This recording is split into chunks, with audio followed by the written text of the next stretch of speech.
बिस्मिल्लाहिर्रहमानिर्रहीम। अस्सलाम वालेकुम स्टूडेंट्स, मैं हूं हसान फरीद, आपका फिजिक्स टीचर। स्टूडेंट्स, आप लोग जानते हैं कि फर्स्ट ईयर का सिलेबस हम लोगों ने कंप्लीट कर लिया। आपको याद होगा कि फर्स्ट ईयर की बुक का लास्ट चैप्टर था चैप्टर नंबर 11। तो इसी वजह से अगर आप सेकेंड ईयर के फिजिक्स की बुक देखेंगे तो उसमें पहले चैप्टर को चैप्टर नंबर 12 का नाम दिया गया। ये चैप्टर नंबर 12 जो है इसको हम इलेक्ट्रोस्टैटिक्स कहते हैं। ये इलेक्ट्रोस्टैटिक्स में हम क्या पढ़ेंगे और इस इलेक्ट्रोस्टैटिक को अंडरस्टैंड करने के लिए कौन सी चीजें इंपॉर्टेंट हैं, ये हम जानेंगे आज के लेक्चर में। तो स्टूडेंट्स, स्टार्ट करते हैं आज का लेक्चर। स्टूडेंट्स, जैसे कि आप लोग जान गए हैं कि हमारे पास जो चैप्टर नंबर 12 है उसका नाम है इलेक्ट्रोस्टैटिक्स। सबसे पहले आज हम यही जानेंगे कि इलेक्ट्रोस्टैटिक्स जो है वो कैसी ब्रांच है फिजिक्स की, इसमें क्या स्टडी करेंगे। मजे की बात यह है कि इलेक्ट्रोस्टैटिक के नाम में ही उसका सारा काम छुपा है।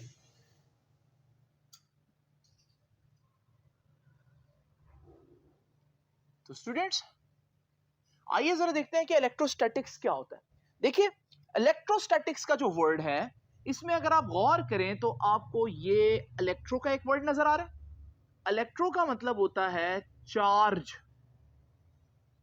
जिस तरह एक न्यूट्रल बॉडी होती है, इसी तरह चार्ज्ड बॉडीज भी होती हैं, जिनको भी हमने डिटेल में डिस्कस करना है।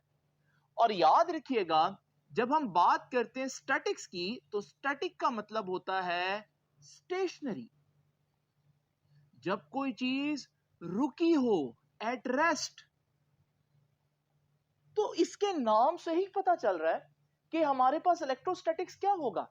ये फिजिक्स की वो ब्रांच होगी जिसमें आप चार्जेस को स्टडी करेंगे, इलेक्ट्रो को यानी कि चार्जेस को स्टडी करेंगे। लेकिन एक शर्त है, कैसे चार्जेस को स्टडी करेंगे? वो चार्जेस जो स्टैटिक हो, रेस्ट पर हो, स्टेशनरी हो। तो यहीं से हम इसकी डेफिनेशन बना लेते हैं that what is electrostatics.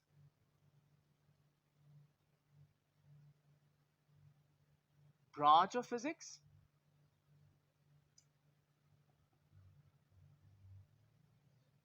that deals with the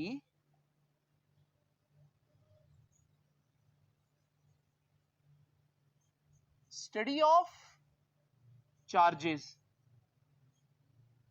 लेकिन कैसे चार्जेस?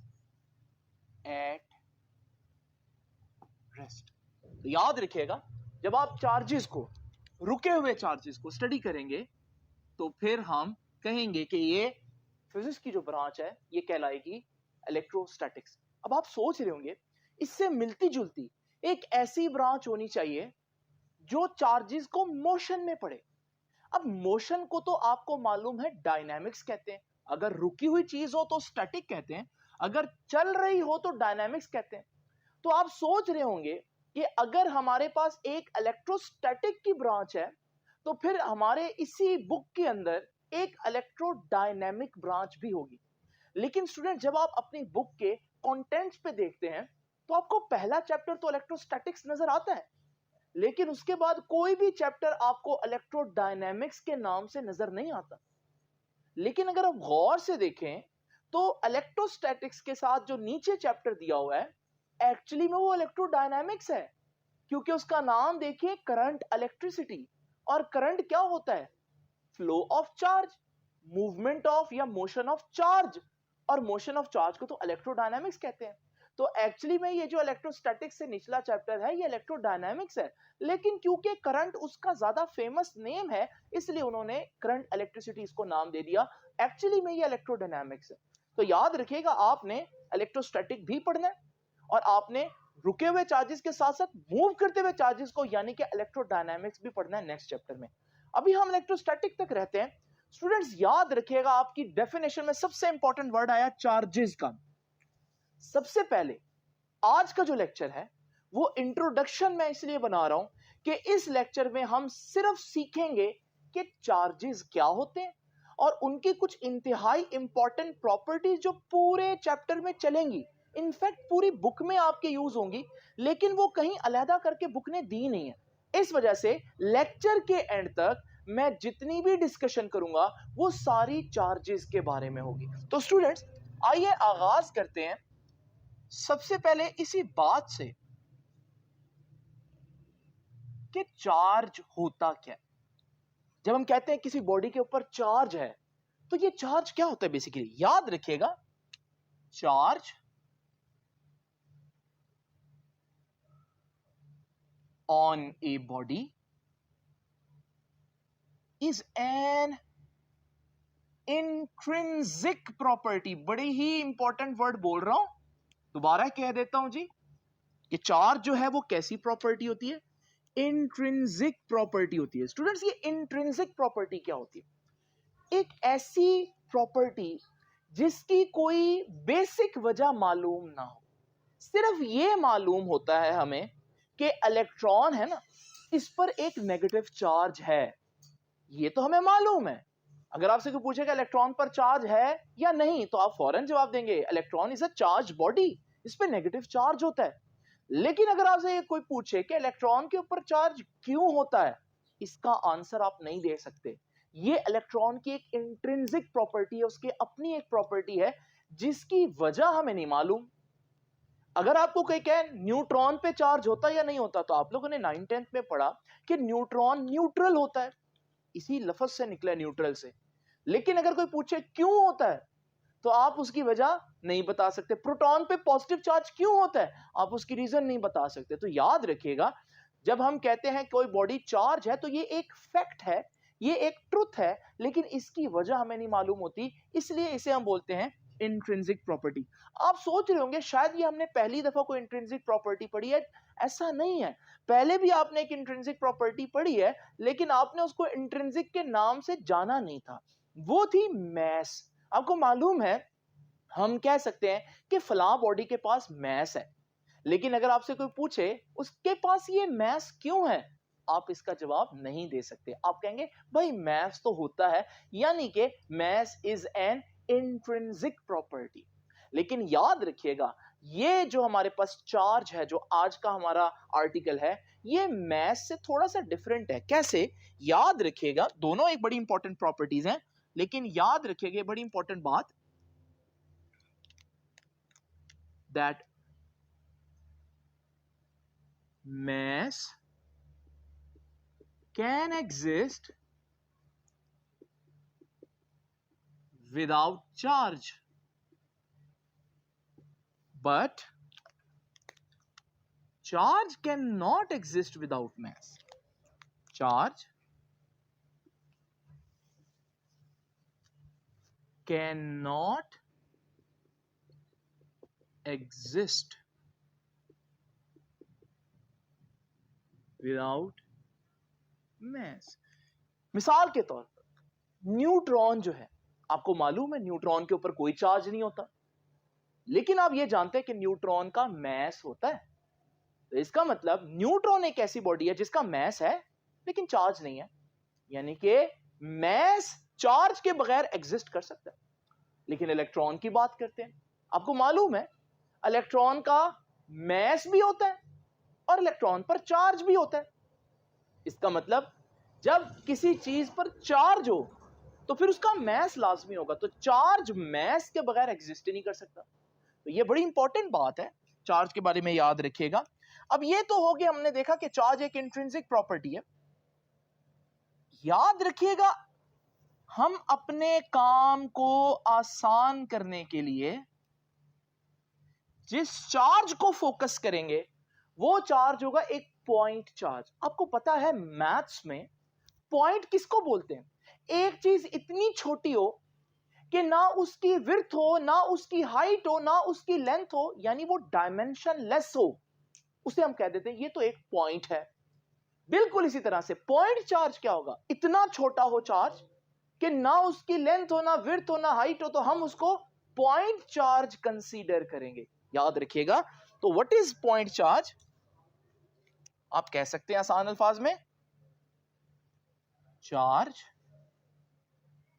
ऑन ए पॉइंट, या आप ये भी कह सकते हैं डायमेंशनलेस चार्ज। डायमेंशनलेस चार्ज यानी कि एक ऐसा चार्ज जिसकी कोई डायमेंशन नहीं है, ना लेंथ है, ना विड्थ है, ना हाइट है। अच्छा, यहां पर एक कंफ्यूजन होती है बच्चों को कि असल में तो कोई पॉइंट चार्ज हो नहीं सकता, ये अप्रोक्सीमेशन में हम करते हैं, हमें ये सपोज करना पड़ता है इलेक्ट्रोस्टैटिक को स्टडी करने के लिए। याद रखिएगा समटाइम्स हमारे पास कोई चार्ज जो है वो बहुत छोटा नहीं होता, वो पॉइंट चार्ज नहीं है। फॉर एग्जांपल ये जो चार्ज मैं आपके सामने शो कर रहा हूं, ये तो बहुत बड़ा सफेयर है, क्या ये पॉइंट चार्ज है? नहीं। इसके साथ एक और चार्ज इमेजिन करें, क्या ये पॉइंट चार्ज है? हरगिज नहीं।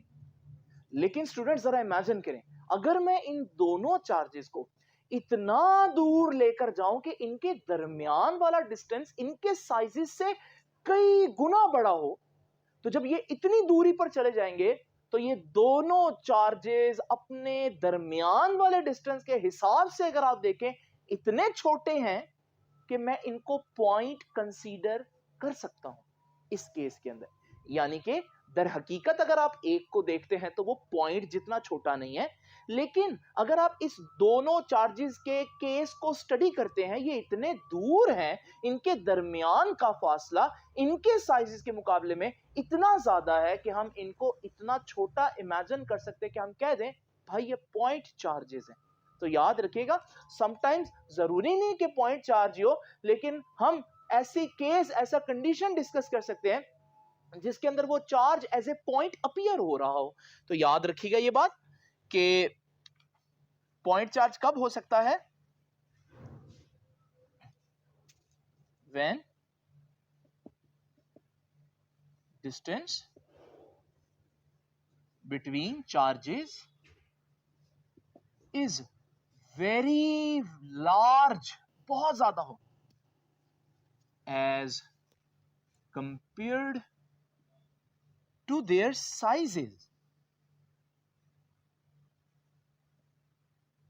अगर उनके दरमियान का फासला उनके साइज से बहुत ज्यादा हो तो फिर हम उनको पॉइंट चार्ज कंसीडर कर सकते हैं। ठीक है जी। Then they can be considered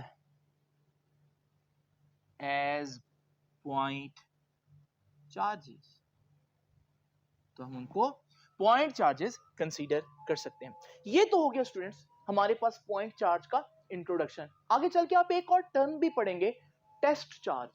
आमतौर पर पॉइंट चार्ज को भी हम टेस्ट चार्ज भी कह देते हैं, लेकिन मैं इसको मजीद आगे चलकर ही डिस्कस करूंगा। नाउ स्टूडेंट जरा तवज्जो से, ये बहुत इंपॉर्टेंट बात है। हम देखेंगे what are the types of charges. Charges कितने किस्म के होते हैं? याद रखिएगा स्टूडेंट्स, एक शख्स का नाम जिसका नाम था बेंजामिन फ्रैंकलिन। ये जो बेंजामिन फ्रैंकलिन है, इसने पहली दफा डिस्कवर किया कि चार्जेस जो है ना वो नेचर वाइज दो तरह के होते हैं। उसने उनको पॉजिटिव और नेगेटिव का नाम दे दिया। याद रखिएगा स्टूडेंट्स, जब टाइप्स ऑफ चार्जेस की बात करनी है तो हम कहेंगे बेंजामिन फ्रैंकलिन divide charges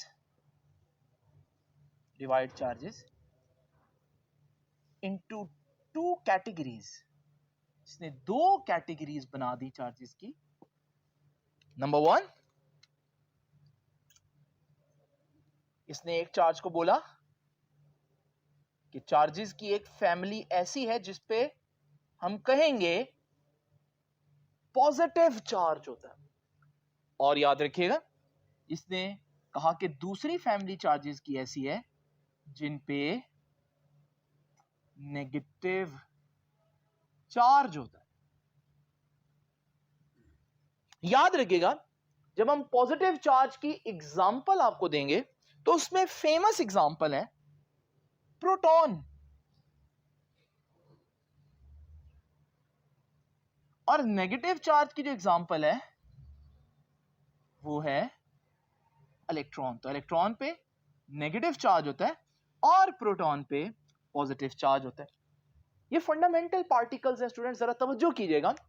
मेरे पास इमेजिन करें एक न्यूट्रल बॉडी है, मैं चाहता हूं कि ये नेगेटिव हो जाए, मैं क्या करूं?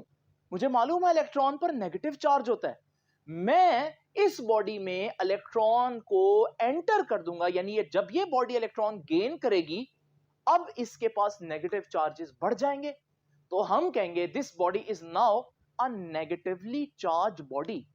तो इसका मतलब how you can produce a negative charge, by adding an electron into that body. जब आप किसी बॉडी में इलेक्ट्रॉन्स की तादाद बढ़ा देते हैं तो आप उस बॉडी को नेगेटिवली चार्ज कर देते हैं। तो याद रखिएगा, how negative charge is produced, it is produced by gain of electron। अगर हम किसी बॉडी में इलेक्ट्रॉन एंटर करें, वो बॉडी गेन करे इलेक्ट्रॉन को, तो हम कहते हैं कि वो नेगेटिव बन गए। केमिस्ट्री में आप वर्ड पढ़ेंगे, वो नेगेटिव आयन बन गया। नाउ जरा स्टूडेंट्स तवज्जो कीजिएगा, पॉजिटिव चार्ज। अब आप सोच रहे होंगे कि पॉजिटिव चार्ज फिर कैसे बनाएंगे। अगर सर कह रहे हैं कि नेगेटिव चार्ज बनाने के लिए इलेक्ट्रॉन एंटर कर दो, तो फिर पॉजिटिव चार्ज बनाने के लिए प्रोटॉन एंटर कर दो। लेकिन ऐसा नहीं होगा स्टूडेंट्स। उसकी वजह क्या है, इलेक्ट्रॉन फ्री होते हैं। किसी भी एटम में इलेक्ट्रॉन जो है वो आउटर बाउंड्री पर होते हैं, बाहर वाली साइड पर होते हैं, तो ये इलेक्ट्रॉन आ सकते हैं, जा सकते हैं। लेकिन आपको मालूम है प्रोटॉन कहां होता है, प्रोटॉन तो न्यूक्लियस के अंदर बंद होता है। इसका मतलब प्रोटॉन का निकलना या प्रोटॉन का ऐड करना इतना आसान नहीं है। तो आम कंडीशन में प्रोटॉन इन्वॉल्व नहीं होता। इस वजह से अगर आपने किसी बॉडी पर पॉजिटिव चार्ज लाना है तो प्रोटॉन नहीं एंटर कर सकते, क्योंकि प्रोटॉन को आप नहीं छेड़ेंगे। तो फिर आप क्या करेंगे, आप उस काम का ऑपोजिट करेंगे, वो प्रोसेस रिवर्स कर दें। एक न्यूट्रल बॉडी से आप एक इलेक्ट्रॉन निकाल लें। तो जब आप एक इलेक्ट्रॉन निकाल लेंगे तो वहां इलेक्ट्रॉन की शॉर्टेज हो जाएगी। इसी को हम कहेंगे ये पॉजिटिव चार्ज आ गया। तो याद रखिएगा, पॉजिटिव चार्ज कैसे प्रोड्यूस किया जाता है, produced by loss of electron. यानी कि स्टूडेंट्स हमने क्या सीखा कि हमारे पास नेगेटिव चार्ज हो या पॉजिटिव चार्ज हो, दोनों के बनने की वजह इलेक्ट्रॉन ही होता है। प्रोटॉन क्योंकि न्यूक्लियस के अंदर बंद होते हैं तो वो इन रिएक्शंस में जनरली टेक पार्ट नहीं करते। हाँ, अगर न्यूक्लियर रिएक्शन हो, जो कि हम चैप्टर नंबर 21 में पढ़ेंगे, वहां ऐसा होता है, लेकिन वो तो खैर बहुत बात की बात है। अभी आप लोग याद रखिएगा कि बॉडीज जो हैं उनमें दो तरह के चार्जेस होते हैं, पॉजिटिव चार्ज होता है, नेगेटिव चार्ज होता है। अगर किसी बॉडी में इलेक्ट्रॉन एंटर करे वो नेगेटिवली चार्ज हो जाती है। अगर किसी बॉडी में आप इलेक्ट्रॉन जो है ना रिमूव कर दें तो फिर आप देखेंगे उस पर पॉजिटिव चार्ज हो जाएगा। आइए जरा स्टूडेंट्स अब इस लेक्चर को मजीद आगे लेकर चलते हैं और चार्जेस की कुछ और बहुत अहम प्रॉपर्टीज डिस्कस करते हैं। तो स्टूडेंट्स अब जरा देखते हैं कुछ मजीद बहुत इंपॉर्टेंट प्रॉपर्टीज। देखिए, इस बात को बड़े ही ध्यान से अपने दिमाग में बिठा लीजिए जो अब मैं बताने लगा हूं। There is one basic law of electrostatics. Electrostatics का एक बहुत इंपॉर्टेंट लॉ है। अच्छा, ये मुश्किल नहीं है, इंपॉर्टेंट है मगर मुश्किल नहीं है, क्योंकि आप 10th में भी इसको बहुत अच्छे से पढ़ के आए हैं। जरा तवज्जो कीजिएगा स्टूडेंट्स, वो बेसिक लॉ क्या कहता है। उसका पहला पॉइंट मैं आपको बता देता हूं। पहला पॉइंट कहता है like charges repel each other.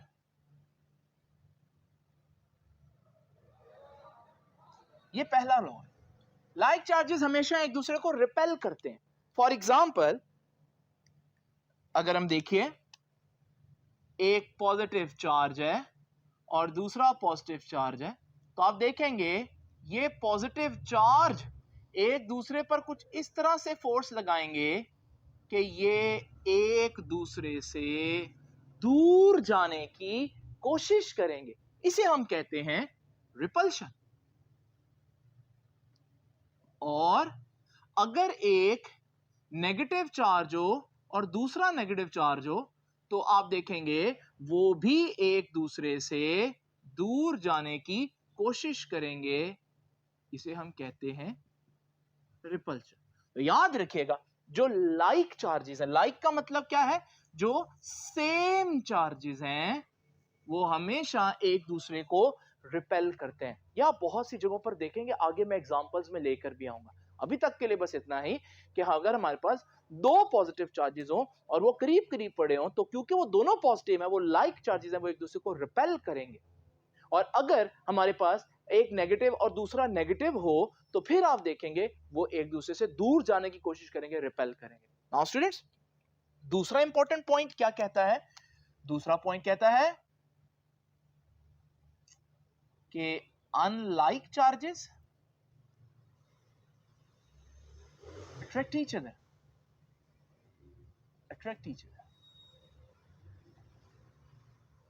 Unlike, अब अनलाइक का मतलब फिर क्या होगा?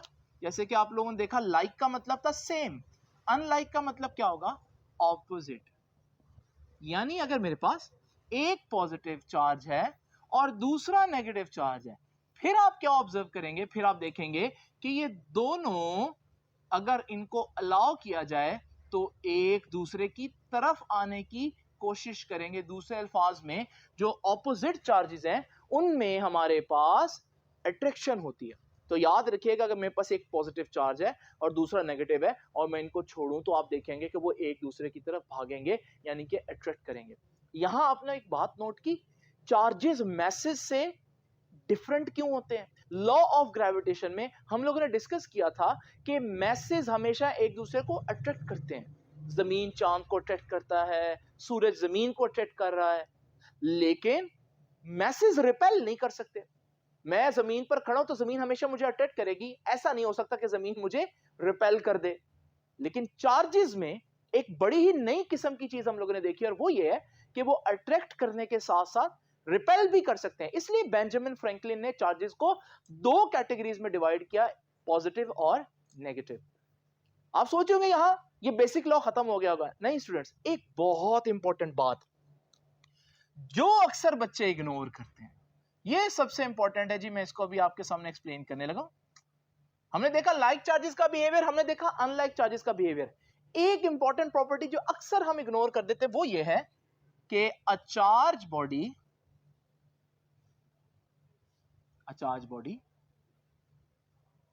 Always attracts a neutral body. याद रखिएगा, एक चार्ज बॉडी, अगर कोई न्यूट्रल बॉडी उसके करीब आ जाए तो वो उस चार्ज बॉडी को अट्रैक्ट करेगी। इट साउंड स्ट्रेंज, थोड़ा अजीब सा लगता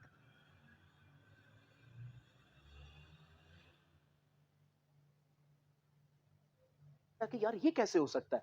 तो मैं आपको बताता हूं ये कैसे हो सकता है। जरा इमेजिन करें स्टूडेंट्स, ये मेरे पास एक न्यूट्रल बॉडी है। आप समझते हैं क्या न्यूट्रल बॉडी पर चार्ज नहीं होता? नहीं स्टूडेंट्स, ऐसा नहीं होता।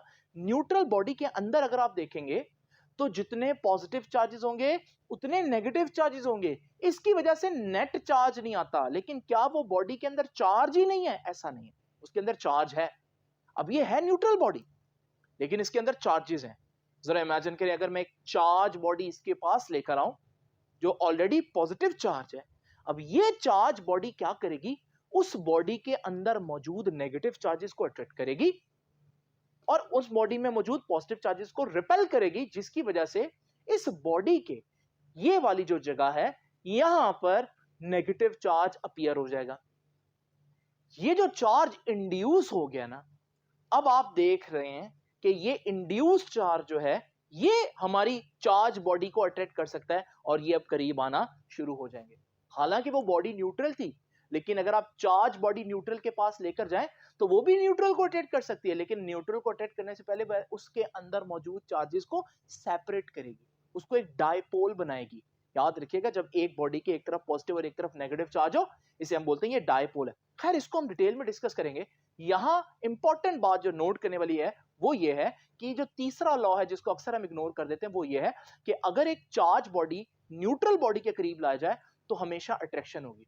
आप सोच रहे होंगे यहां तो पॉजिटिव चार्ज था ना, अगर यहां नेगेटिव चार्ज बॉडी लेकर आऊं न्यूट्रल के पास तो फिर क्या होगा? जब आप एक नेगेटिव बॉडी लेकर आएंगे वो भी उसको डायपोल बनाएगी, लेकिन अब क्योंकि ये नेगेटिव है तो वो उसके पॉजिटिव अपनी तरफ अट्रैक्ट करेगी और नेगेटिव को दूसरी साइड पर रिपेल कर देगी। और फिर आप देख रहे हैं ये ऑपोजिट चार्जेस एक दूसरे को अट्रैक्ट करना शुरू हो जाएंगे। इसका मतलब न्यूट्रल बॉडी के पास चार्ज बॉडी पॉजिटिव हो या नेगेटिव हो, लेकर आएंगे तो वो उसको अट्रैक्ट करेगी। ये है तीसरा बहुत इंपॉर्टेंट पॉइंट। नाउ स्टूडेंट्स, इनसे रिलेटेड दो एमसीक्यू मैं आपको समझाने लगा हूं, जरा तवज्जो से देखना है और आपने इसको नोट भी कर लेना है। आइए जरा देखते हैं वो एमसीक्यू क्या है।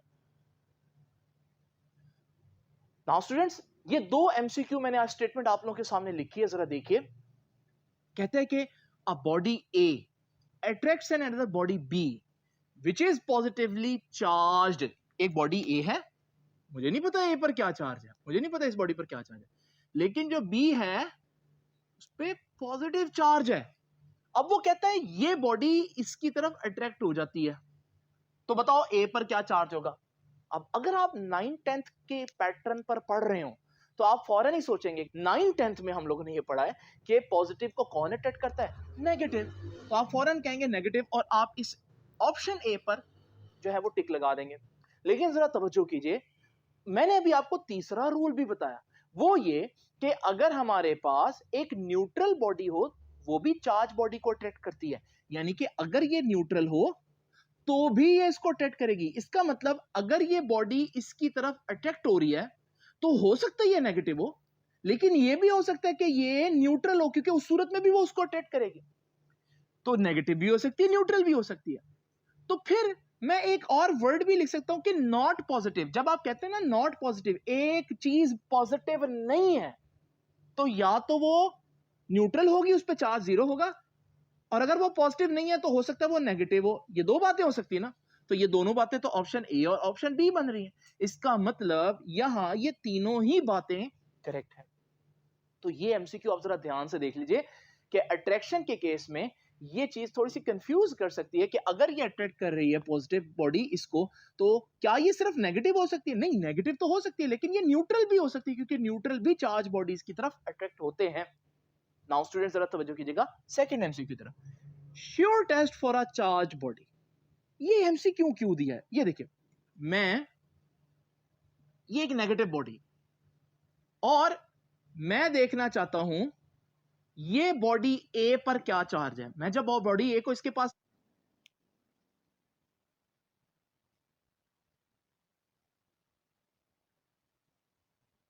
लेकर आए, इसने इसको अट्रैक्ट कर लिया। जैसे ही इसने इसको अट्रैक्ट किया, बताएं ए पर क्या चार्ज होगा। अब आप सोचेंगे यार उसने अट्रैक्ट किया है, हो सकता है ए पॉजिटिव हो, क्योंकि पॉजिटिव नेगेटिव को अट्रैक्ट करता है, लेकिन हो सकता है ए न्यूट्रल हो, क्योंकि न्यूट्रल भी नेगेटिव चार्ज की तरफ अट्रैक्ट होता है। तो क्या आपको पता चला ए पर क्या चार्ज है? नहीं पता चला। इसका मतलब अट्रैक्शन से आप अंदाजा नहीं लगा सकते कि इस बॉडी पर चार्ज क्या होगा। लेकिन जरा इमेजिन करें, अगर ये नेगेटिव चार्ज हो और ये बॉडी ए इसको रिपेल कर देती है, अपने से दूर भेज देती है। अब आपको मालूम है नेगेटिव इस बॉडी को रिपेल कर रही है, तो फिर एक ही ऑप्शन बचता है, और वो क्या कि इस बॉडी पर लाजमी तौर पर नेगेटिव चार्ज होगा, क्योंकि पहला रूल कहता है कि नेगेटिव नेगेटिव को ही रिपेल कर सकता है। इसका मतलब अगर दो बॉडीज एक दूसरे को रिपेल करें फिर आप कंफर्म बता सकते हो दूसरी बॉडी पर क्या चार्ज है, लेकिन अगर दो बॉडीज अट्रैक्ट करें फिर आप कंफर्म नहीं बता सकते कि बॉडी ए पर क्या चार्ज होगा। हो सकता है वो यहां पर इस केस में पॉजिटिव हो, लेकिन हो सकता है वो न्यूट्रल भी हो। तो what is the sure test? याद रखिएगा, repulsion is the sure test या कंफर्म टेस्ट। नाउ स्टूडेंट्स, ये तो होगी वो दो एमसीक्यू। अब जरा चलते हैं मजीद, देखते हैं कि चार्ज की कौन सी प्रॉपर्टीज जानना जरूरी है। तो स्टूडेंट्स, हम लोग डिस्कस कर रहे थे बेसिक लॉ ऑफ इलेक्ट्रोस्टैटिक्स। आइए अब मजीद देखते हैं कुछ बहुत इंपॉर्टेंट बातें। सबसे पहले याद रखिएगा, अगर आपसे कोई पूछे चार्ज कैसी क्वांटिटी है, आपको याद है हम लोगों ने पढ़ा था चीजें दो किस्म की हो सकती हैं, स्केलर या वेक्टर। यहां पर चार्ज कौन सी क्वांटिटी है? स्केलर क्वांटिटी है, तो इसको बिल्कुल स्केलर की तरह ट्रीट करना है। इसकी कोई डायरेक्शन नहीं होती चार्ज की, बिल्कुल वैसे जैसे मास की कोई डायरेक्शन नहीं होती। अगर मेरा मास 1000 kg है तो बस वो 1000 kg है, उसकी कोई डायरेक्शन नहीं है कि ऊपर को है नीचे को है। वेट की होती है, खैर वो एक अलग डिस्कशन है जो हमने फर्स्ट टाइम में डिस्कस की थी। नाउ स्टूडेंट्स, ये तो हो गया क्वांटिटी। अब चार्ज मेजर करते हैं, आपको मालूम है, और जब भी कोई चीज मेजर करते हैं तो उसका कोई ना कोई यूनिट तो होगा, तभी मेजर करेंगे। लेंथ का मीटर होता है यूनिट। इसी तरह से आप लोगों ने और भी बहुत से यूनिट्स पढ़े, टाइम का सेकंड होता है, करंट का एम्पियर होता है। चार्ज का कौन सा यूनिट है? याद रखिएगा, चार्ज के कई यूनिट होते हैं, लेकिन मैं यहां सिर्फ एसआई यूनिट की बात करूंगा, और वो है कूलम्ब। ये एसआई यूनिट है, इसको सी से लिखते हैं। तो याद रखिएगा, ये कूलम्ब जो है वो एसआई यूनिट है। जरा तवज्जो कीजिएगा, नेक्स्ट चीज, सबसे छोटा चार्ज कितना होता है दुनिया के अंदर? सबसे छोटा चार्ज कितना एग्जिस्ट कर सकता है? याद रखिएगा, चार्ज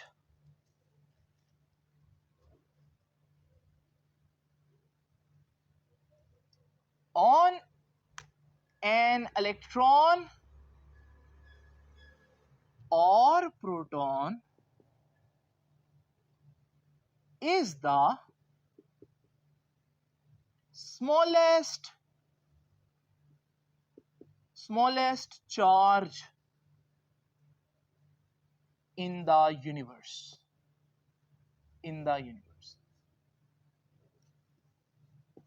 अब आप सोच रहे होंगे इलेक्ट्रॉन और प्रोटॉन पर चार्ज होता कितना है? याद रखिएगा स्टूडेंट्स, इलेक्ट्रॉन पर चार्ज होता है 1.6 इंटू 10 रेज्ड पर -19 कूलम। कूलम वही यूनिट जो है इसका।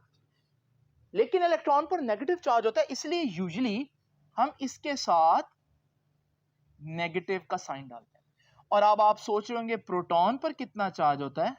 तो याद रखिएगा, प्रोटॉन पर 1.6 इंटू 10 रेज्ड पर -19 कूलम ही होता है, लेकिन पॉजिटिव में होता है। तो मैग्नीट्यूड देखें तो दोनों का सेम है। स्टूडेंट्स याद रखिएगा, ये जो वैल्यू है ना 1.6 इंटू 10 रेज्ड पर -19, क्योंकि ये कोई आम चार्ज नहीं है, ये कायनात में पाया जाने वाला सबसे छोटा चार्ज है, इसलिए इसको हम देंगे सिंबल ई का। ई का मतलब क्या होगा? 1.6 इंटू 10 रेज्ड पर -19 कूलम। तो फिर प्रोटॉन पर कितना चार्ज हुआ? उस पर भी प्लस ई हुआ, और ई का मतलब क्या है? 1.6 इंटू 10 रेज्ड पर -19 कूलम। यानी अगर आपसे कोई पूछे दुनिया में, कायनात में सबसे छोटा चार्ज कितना हो सकता है, आप कह सकते हैं ई हो सकता है, यानी कि 1.6 इंटू 10 रेज्ड पर -19। इससे कम चार्ज एग्जिस्ट ही नहीं कर सकता। यानी कि अगर आपसे कोई कहे E/2 हो सकता है, तो नहीं हो सकता। E/4 हो सकता है, नहीं हो सकता। E/3 हो सकता है, नहीं हो सकता। कम से कम चार्ज E हो सकता है, इससे कम चार्ज नहीं हो सकता।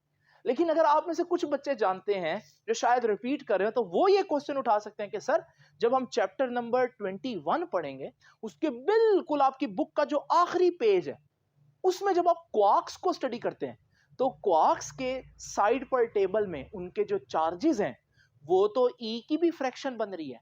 तो ये बात फिर गलत नहीं होगी। ये स्टूडेंट्स, ये बात गलत नहीं होती। वहां वो चार्ज क्या रिप्रेजेंट कर रहा है, ये डिस्कशन मैं वहीं पर ही करूंगा। लेकिन अभी तक आप लोगों ने याद रखना है कि सबसे छोटा चार्ज जो इंडिपेंडेंट एग्जिस्ट कर सकता है, जो कायनात में आपको अकेला मिल सकता है, वो ये है। क्वार्क्स आपको अकेले मिल नहीं सकते। बेसिकली वहां पर कंफ्यूजन ये है कि वहां पर जो E/2 या E/3 लिखा होगा, वो हमारे पास कभी भी आपको अकेला एक क्वार्क मिल नहीं सकता। तो इंडिपेंडेंट सबसे छोटा चार्ज यही है। नाउ स्टूडेंट्स, ये तो हो गया स्मॉलेस्ट चार्ज। ये E बहुत इंपॉर्टेंट है फिजिक्स में, अक्सर मैं यूज करूंगा, बजाय ये पूरा लिखने के मैं इसकी जगह E लिख दूंगा। और E से बच्चे समझते हैं इलेक्ट्रॉन है, नहीं। किसी भी चीज पर ये चार्ज जब होगा तो मैं उसको E बोल दूंगा, जिस मर्जी चीज पर हो, इलेक्ट्रॉन हो या प्रोटॉन हो या कोई और चीज हो। नेक्स्ट चीज जो है स्टूडेंट्स हमारे पास,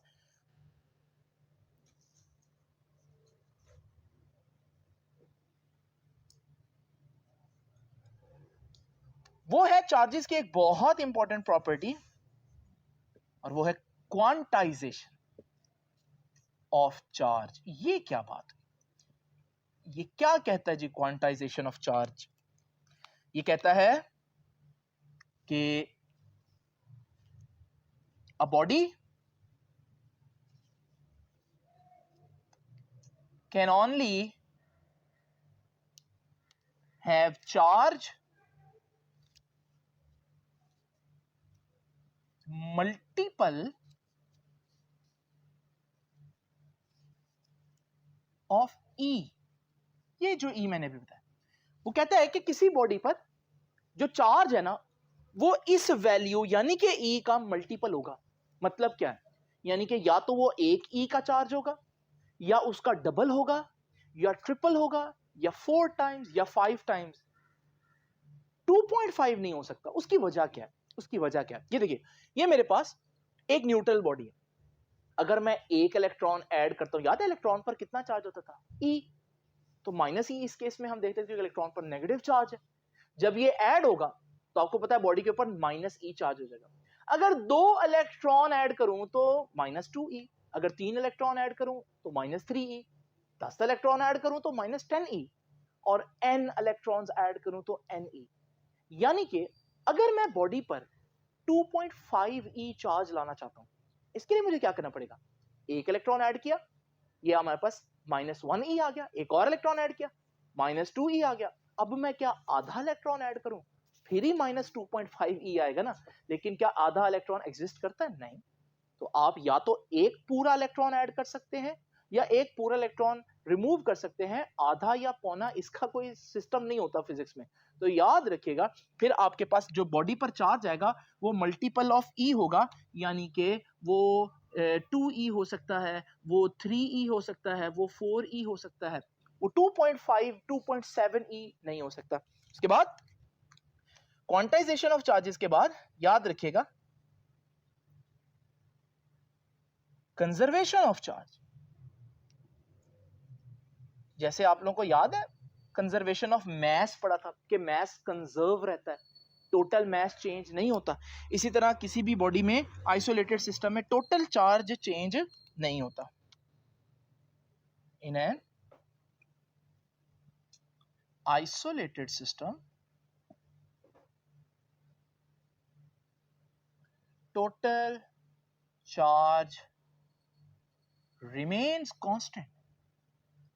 टोटल चार्ज हमेशा कांस्टेंट रहता है बशर्ते कि सिस्टम आइसोलेटेड हो।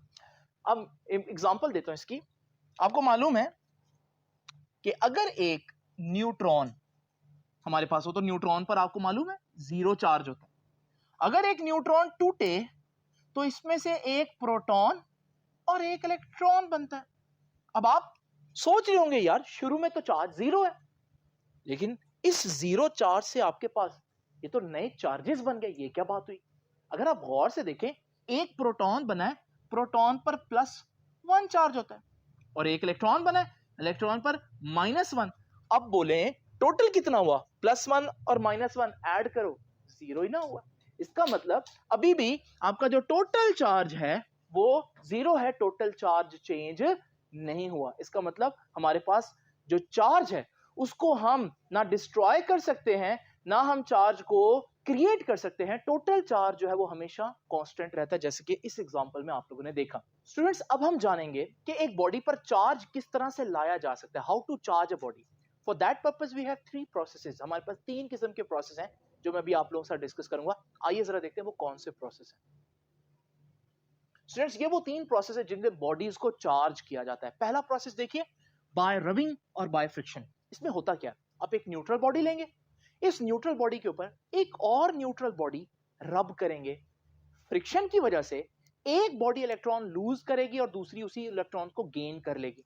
जिस बॉडी ने इलेक्ट्रॉन लूज किए उस पर पॉजिटिव चार्ज आ जाएगा, ये हमने पहले पढ़ा, और जो इलेक्ट्रॉन गेन करेगी उस पर नेगेटिव चार्ज आ जाएगा। और आप लोगों ने देखा दोनों बॉडीज चार्ज हो गई, लेकिन किस प्रोसेस के जरिए? रब करने की वजह से, फ्रिक्शन की वजह से। तो स्टूडेंट्स याद रखिएगा, आप इससे एक एक्सपेरिमेंट भी कर सकते हैं। आप 2 बैलून्स लें और दोनों पर एक जैसा कपड़ा जो है वो रब करें, तो आप देखेंगे दोनों बैलून्स पर एक जैसा चार्ज आ जाएगा। इन दोनों बैलून्स को जब आप एक साथ रखेंगे तो आप देखेंगे वो एक दूसरे को रिपेल करेंगे, क्योंकि हम पढ़ चुके हैं कि हमारे पास सेम चार्ज बॉडीज जो होती हैं वो एक दूसरे को रिपेल करती हैं। ये हो गया हमारे पास बाय रबिंग और बाय फ्रिक्शन। याद रखिएगा, इसमें हम लोग क्या करते हैं, 2 neutral bodies are brought into contact. 2 neutral bodies को आपस में चार्ज किया जाता है रब करके। अच्छा, दूसरा मेथड देखते हैं। दूसरा मेथड है बाय कंडक्शन। इसमें क्या होता है, इमेजिन करें ये मेरे पास एक न्यूट्रल बॉडी है। अब मैं क्या करूंगा, मैं एक चार्ज बॉडी लूंगा। आप सोचेंगे इसको कैसे चार्ज किया होगा, इसको हो सकता है मैंने वही रब करके फ्रिक्शन के जरिए चार्ज किया। बहरहाल मेरे पास एक चार्ज बॉडी होगी और मैं इस चार्ज बॉडी को न्यूट्रल बॉडी से टच कर दूंगा, जिसकी वजह से कुछ चार्ज जो है वो इसमें से ट्रांसफर होकर न्यूट्रल बॉडी में चला जाएगा और अब आप देखेंगे न्यूट्रल बॉडी फिर से चार्ज हो गई है। इस प्रोसेस को बोलते हैं कंडक्शन के जरिए चार्ज हुई। तो याद रखिएगा, कंडक्शन में आप क्या करते हैं, कंडक्शन में अ charge body is brought in contact, contact में लाई जाती है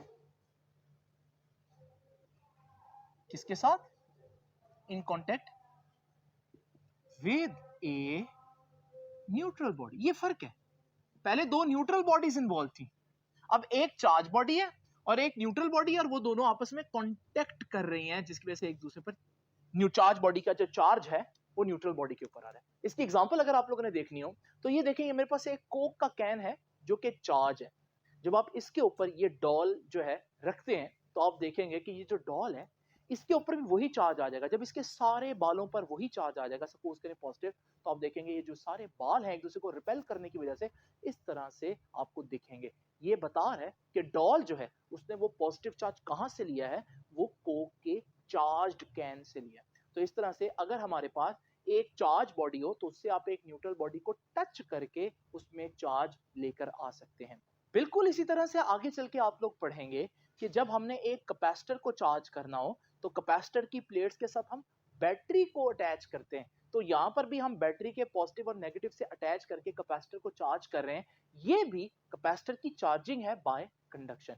तो आप लोगों ने देखा कि कंडक्शन और रबिंग में फर्क है, उसमें दोनों न्यूट्रल बॉडीज होती हैं, इसमें एक चार्ज और एक न्यूट्रल। अब इंडक्शन क्या होता है, इंडक्शन में भी एक चार्ज बॉडी होती है एक न्यूट्रल होती है, लेकिन ये कॉन्टैक्ट में नहीं आती। फॉर एग्जाम्पल ये देखिए मेरे पास एक न्यूट्रल बॉडी है और आपको मालूम है ये न्यूट्रल है, इसका ये मतलब नहीं इसके अंदर चार्जेस नहीं है, इसका मतलब है कि इसमें जितने पॉजिटिव है उतने नेगेटिव चार्जेस हैं। अब आप क्या करते हैं, आप इसके करीब एक चार्ज बॉडी लेकर आते हैं।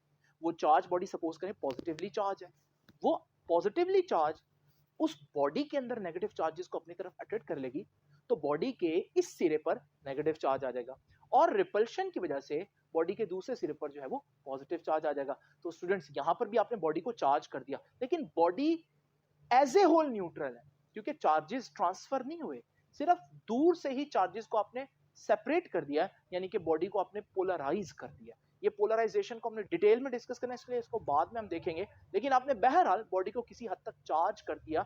ये जो हमारे पास प्रोसेस है ये है बाय इंडक्शन। इसमें क्या होता है, इसमें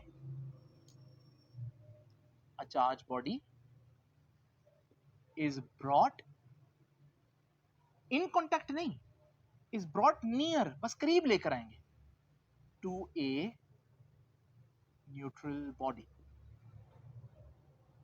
तो स्टूडेंट्स आप लोगों ने देखा कि ये तीनों प्रोसेस जो है वो चार्जिंग के लिए यूज होते हैं। अब इंडक्शन के एक्सपेरिमेंट में आप लोगों को बता देता हूँ। आप लोग क्या करें, एक पीवीसी पाइप को पहले तो आप रब करके पीवीसी पाइप को चार्ज कर लें। अब होगा क्या, अगर आप इस पीवीसी पाइप के सामने एक कोक का कैन रखें, आप टच नहीं भी करेंगे तो आप देखेंगे कोक का कैन जो है वो इस पीवीसी पाइप की तरफ भागेगा।